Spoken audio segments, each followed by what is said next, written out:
I think from what I can see that this is an unusual settlement in that it was a independent insurance policy obtained by that player, so something akin to a life insurance policy, in circumstances where other players are covered by another alternative insurance company through the AFL. And as I understand it, those other policies aren't being paid out at the moment. So from that point of view, it could be a one-off. And the other component of it, I guess, is it's not through a court-based process, as I understand it. It's not a court judgment.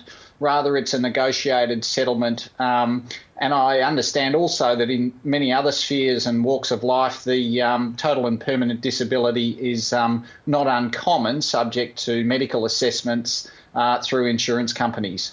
Nevertheless, do you think this compensation has only been possible because of ongoing and recent research into concussion and football?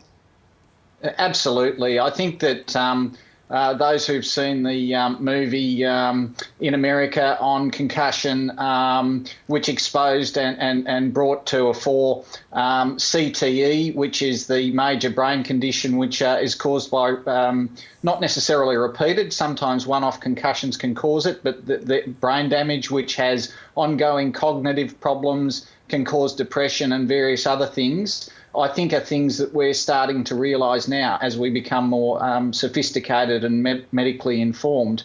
And I suppose at this stage, Australia hasn't gone the way of the US, where you've got the billion-dollar settlements occurring with the major payouts for players with their injuries into the past.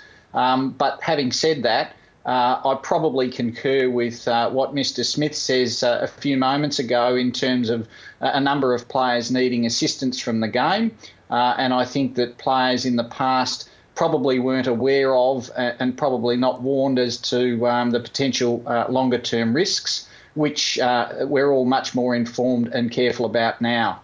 And so even if this does not form a precedent for other settlements in the short term, do you think then there will be implications for the way sports here, and specifically football, might be played?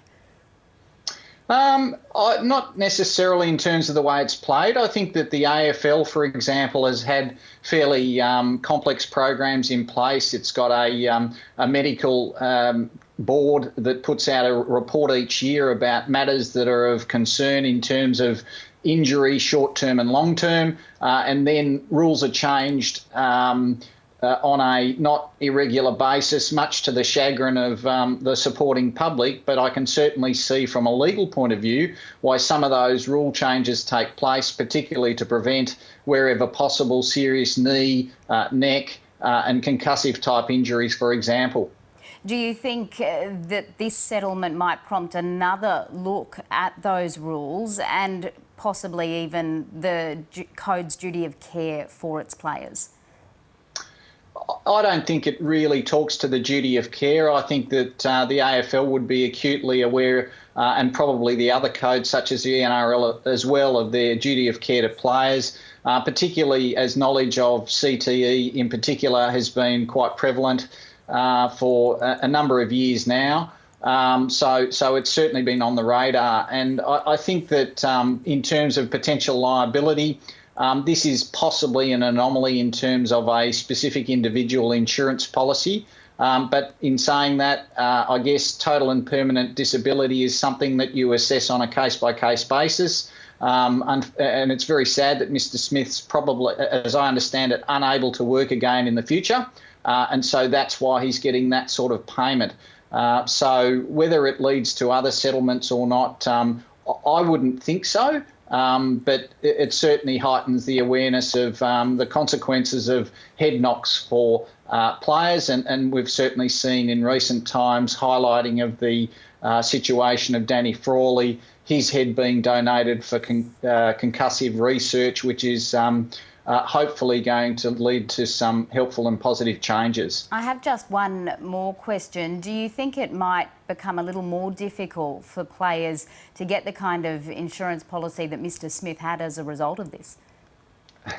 I would probably think so in some senses, given that it becomes an increased potential payout for players in this day and age. In saying that, you would hope that there's plenty of rules around that prevent those sorts of injuries happening, players being suspended if they engage in risky behaviours and so on. So I can understand the question why you might think that the policy costs may go up.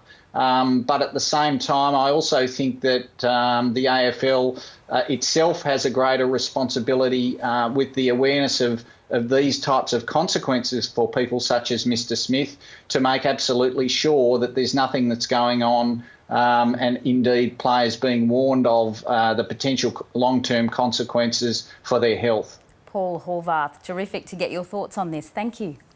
It's a pleasure.